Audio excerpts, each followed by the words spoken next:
Good morning class, welcome back. आज हामी पढ्नेछौँ आर्किमिडिज प्रिन्सिपलको बारेमा। धेरै इम्पोर्टेन्ट टपिक छ यो। प्रेसर च्याप्टरको क्वेसन यो टपिक बिना अधुरो छ। धेरै नै इम्पोर्टेन्ट टपिक छ। यसलाई भिडियोलाई लास्टसम्म हेर्ने हैन। र यो बुझ्नको लागि सबभन्दा पहिला हामीलाई अपथ्रस्टको कन्सेप्ट थाहा हुनुपर्ने। Upthrust that is also called buoyant force, जसको भिडियो म हालिदिएको छु, डिस्क्रिप्सनमा लिङ्क हालिदिन्छु। पहिला त्यो हेरेर आऊ, त्यसको कन्सेप्ट बुझेर आऊ, त्यसपछि यो बुझ्नेछु। हेर्दाखेरि कति ठुलो लागेर आएको सर, यति ठुलो याद गर्नुपर्ने, यहाँ अहिले ध्यानै नदेऊ। पहिला म जे बुझ्छु त्यो कन्सेप्ट बुझ, त्यसपछि हामी लास्टमा स्टेटमेन्टको एउटा एउटा वर्डलाई ब्रेकडाउन गर्नेछौँ हैन। सो आर्किमिडिज नामको साइन्टिस्टले यो ल दिएको छ हैन। अब हेर, स्टार्ट गरौँ। अब सबभन्दा पहिला यो ल बुझ्नको लागि हामीलाई बुझ्नुपर्ने कि लिक्विड डिस्प्लेस्डको मतलब के भयो। डिस्प्लेस्ड, लिक्विड डिस्प्लेस्ड, डिस्प्लेस्ड मतलब हटाउनु, त्यहाँबाट हटाउनु, आफू गएर बस्नु हैन। सो लिक्विड डिस्प्लेस्ड, डिस्प्लेस्ड मतलब के भयो यो बुझ्नलाई एकछिन यो डायग्राम हेर त। माने एउटा स्प्रिङ ब्यालेन्स छ जसमा एउटा स्टोनलाई हामी झुन्ड्याएको छ हैन। र यो स्टोनको वेट अहिले स्प्रिङ ब्यालेन्समा 21 न्युटन देखाएको छ। प्रिभियस भिडियोमा मैले यो पनि भनेको थिएँ कि यो वेट भयो real weight, that is weight in air हैन। सो अहिले यो स्टोनको वेट देखाइरहेको छ 21 न्युटन। अब यो स्टोनलाई तिमी पानीमा डिप गर्छु भने, यो कन्टेनरमा पानी त्यहाँ डिप गर्छु भने हुन्छ के यो स्टोन नहुँदा पानीको लेभल त्यो यहाँ अलिक तलसम्म हैन। तर स्टोन राख्दाखेरि पानी अलिकता बढ्छ। मतलब स्टोनले के गर्यो, लिक्विडलाई डिस्प्लेस्ड गर्यो। त्यहाँको लिक्विड आफ्नो भोल्युम बराबर लिक्विडलाई हटाइदियो त्यहाँबाट हैन। कुनै चिजलाई पानीमा राख्छु भने पानीको लेभल बढ्छ कि नै हैन, त्यसलाई भन्छ लिक्विड डिस्प्लेस्ड। त यहाँ जब स्टोनलाई पानीको भित्र राख्यो, पानीको लेभल बढ्यो र त्यो बढेको पानीको लेभल यहाँबाट यहाँ जम्मा भइदियो। त हामी के भन्छौँ, यो स्टोनले यति लिक्विडलाई डिस्प्लेस गरेको छ हैन, यति लिक्विडलाई हटाइदियो, आफू त्यहाँ बस्नको लागि यति लिक्विडलाई हटाइदियो। सो यो भयो हाम्रो लिक्विड डिस्प्लेस्ड। र पानीमा राख्दाखेरि 16 न्युटन यसको वेट। प्रिभियस भिडियोमा म भनेको थिएँ कि 16 न्युटन किन वेट भयो, किनभने लिक्विडले के गर्दैछ, यो माथि अपवर्ड फोर्स लगाएर, upward force that is upthrust. So यो अब्जेक्टको वेट थियो पहिला 21 न्युटन, अब भयो त्यो 16 न्युटन। किनभने पानीले यसलाई के दिइरहेछ, अपवर्ड फोर्स दिइरहेको, अपवर्ड फोर्स, यसलाई माथि ठेलिरहेछ, द्याट इज कल्ड अपथ्रस्ट हैन। सो अपथ्रस्टले गर्दा यसको वेट भइदियो हाम्रो 16 न्युटन। यो वेटलाई के भने एपरेन्ट वेट, यो वेटलाई के भने रियल वेट। त हामी अपथ्रस्ट कसरी निकाल्यो, अपथ्रस्ट इक्वल्स टु के फर्मुला थियो, real weight minus apparent weight. Upthrust equals to थियो हाम्रो real weight minus apparent weight, जो कति आएको थियो, रियल वेट भयो हाम्रो कति 21 न्युटन, एपरेन्ट वेट भयो 16, मतलब 21 minus 16 equals to 5 newton real weight. ठिक छ। सो हामी अपथ्रस्ट दिइरहेको छु, यो पनि बुझ्यो हैन।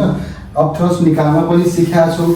र लिक्विड डिस्प्लेस्डको मतलब के भयो, लिक्विड डिस्प्लेस्ड मतलब जति पानीलाई हटाइदियो त्यसलाई भन्छ लिक्विड डिस्प्लेस्ड। अब हेरौँ, हामी अपथ्रस्ट इक्वल्स टु के पढाएको छौँ, अपथ्रस्ट इक्वल्स टु पढाएको छौँ भी र जी। प्रिभियस भिडियोमा हामी पढाएको छौँ। भी मतलब के भयो, भोल्युम अफ बडी इमर्स्ड। जति कुनै अब्जेक्ट जति पानीको भित्र छ त्यति नै भोल्युम हैन, त्यति नै भोल्युम लिने। र मतलब के, density of liquid, L liquid.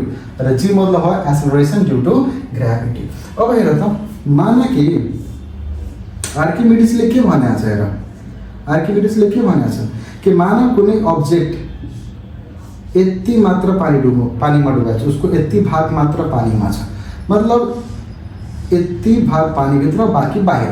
त हामी यो अब्जेक्टले कति लिक्विड डिस्प्लेस गर्छ, जति भोल्युम पानीको भित्र छ त्यही भोल्युम बराबर लिक्विड पानी हटाउँछ, त्यति नै डिस्प्लेस गर्छ। सो यो अब्जेक्टमा यति नै पार्ट पानीको भित्र छ यो अब्जेक्टको हैन। सो यो पार्टको जति भोल्युम होला त्यति नै पानी यहाँ डिस्प्लेस्ड भएर कन्टेनरमा जम्मा हुन्छ। यदि यो अब्जेक्ट कम्प्लिटली भित्र गइदियो भने कम्प्लिटली भोल्युम बराबर पानी डिस्प्लेस्ड हुन्छ। यो अब्जेक्टको यति मात्र पानी भित्र छ भने यति नै पार्टको भोल्युम बराबर पानी डिस्प्लेस्ड हुन्छ। अब हेर, यति कुरा बुझ्यो भने अब यो डायग्रामलाई ब्रेकडाउन गरौँ। सो यो कन्टेनर छ, कन्टेनरमा लिक्विड छ, यसमा पनि अब्जेक्ट छ हैन। त अब ध्यान दिउ त, यो अब्जेक्ट के छ, कम्प्लिटली इमर्स्ड छ, कम्प्लिटली पानीको भित्र छ। त कम्प्लिटली भित्र भयो भने कम्प्लिट भोल्युम बराबर पानी हटाउँछ, कम्प्लिट भोल्युम बराबर पानी डिस्प्लेस्ड गर्छ गर्छ कि नै? ओके, सो यहाँ हेर त, ओके, सो यहाँ हेर त भयो के हेर। अब हेर हामी, सो यहाँ भोल्युम अफ बडी हैन र यो चाहिँ डेन्सिटी अफ लिक्विड। अब ध्यान दिऊ, भोल्युम अफ बडी कति भोल्युम छ यो पुरै, यति भोल्युम अफ बडी हामी यो पुरै लिन्छौँ किनभने पुरै इमर्स छ र यसले पुरै पार्ट यस पुरै बडी भित्र इमर्स छ भने पुरा बडीको भोल्युम बराबरको लिक्विड डिस्प्लेस्ड।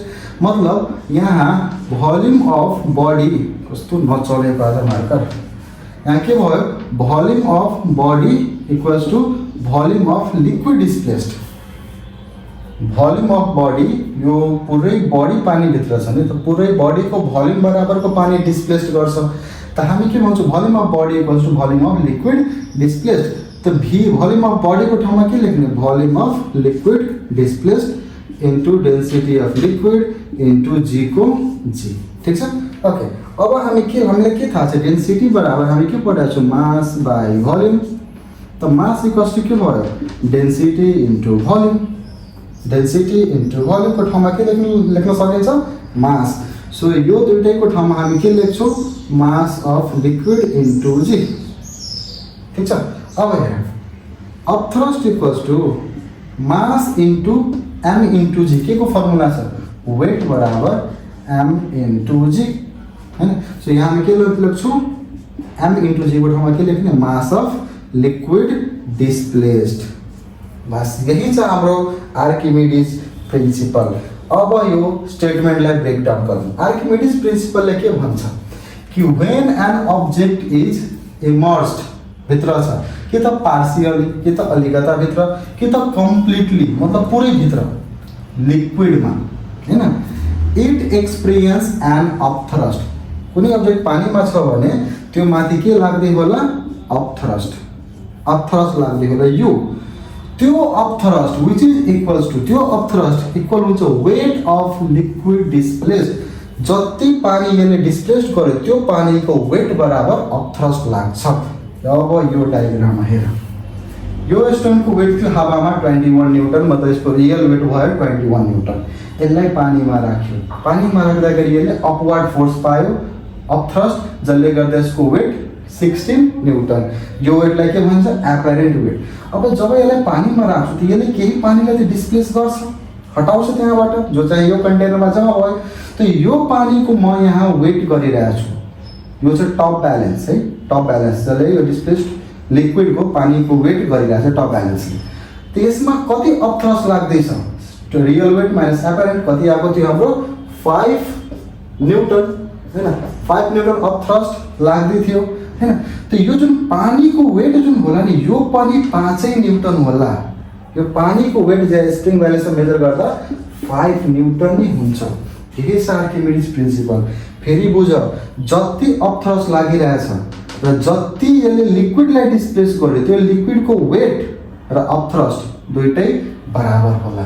यही छ आर्किमिडीज प्रिन्सिपल। मतलब कुनै अब्जेक्टले जति लिक्विडलाई डिस्प्लेस गर्छ त्यति नै अपथ्रस्ट पाउँछ, जति लिक्विड हटायो त्यति अपथ्रस्ट पायो। सो यही छ हाम्रो आर्किमिडीज प्रिन्सिपल। अब हेर एउटा कुरा, यहाँबाट एउटा मस्त क्वेसन सोधिन्छ कि एउटा किल्ला, आज कस्तो मार्कर नचल्यो, एउटा किल्ला, एउटा नेल है, एउटा नेल र जहाज हैन, जहाज नै मानौँ है, दुईटै केले बनाएको छ, दुईटै बनाएको छ आइरनबाट, दुईटै फलामकै बनाएको हुन्छ। तर किल्ला के हुन्छ, पानीमा डुब्छ, तर त्यही आइरनबाट बनेको जहाज, सिपहरू, यो छ हाम्रो सिप, यो पानीमा डुब्दैन। किन? किल्ला पनि आइरनबाट बनेको, जहाज पनि आइरनबाट बनेको, यसमा त झन् बढी आइरन छ, धेरै लोहा, धेरै नै फलाम, यो पनि आइरन, यो पनि आइरन, तर पनि यो डुब्छ, यो डुब्दैन। किन हैन? सो हेर, किल्ला के हुन्छ, किल्लाले त्यति लिक्विडलाई डिस्प्लेस गर्न सक्दैन। अब लिक्विडले डिस्प्लेस गरेन भने अपथ्रस्ट के पाउनु, अलिकति लिक्विड डिस्प्लेस गर्छ, अलि नै अपथ्रस्ट पाउँछ, अलि नै अपथ्रस्ट पायो डुब्छ। तर यो जहाजको डिजाइनै यस्तो बनाएको छ होइन, भित्र हलो राखेको हुन्छ, त्यसपछि यसरी बेन्ड गरेर हुन्छ है होइन। सो जहाजको डिजाइनै यस्तो बनाएको छ कि त्यसले सकेसम्म बढीभन्दा बढी पानीलाई त्यहाँबाट हटाओस्, बढी पानीलाई, बढी लिक्विडलाई डिस्प्लेस गरोस्। जति लिक्विड डिस्प्लेस भयो त्यति नै अपथ्रस्ट पाउँछ, किनभने हामी पढेको छौँ आर्किमिडीज अनुसार upthrust equals to weight of liquid displaced. Upthrust equals to weight of liquid displaced. जति पानी डिस्प्लेस्ड भयो त्यति नै अपथ्रस्ट पायो। सो यो चाहिँ हाम्रो आर्किमिडीज प्रिन्सिपल। आजको लागि यति राखौँ, बाँकी कुरा गरौँ हामी नेक्स्ट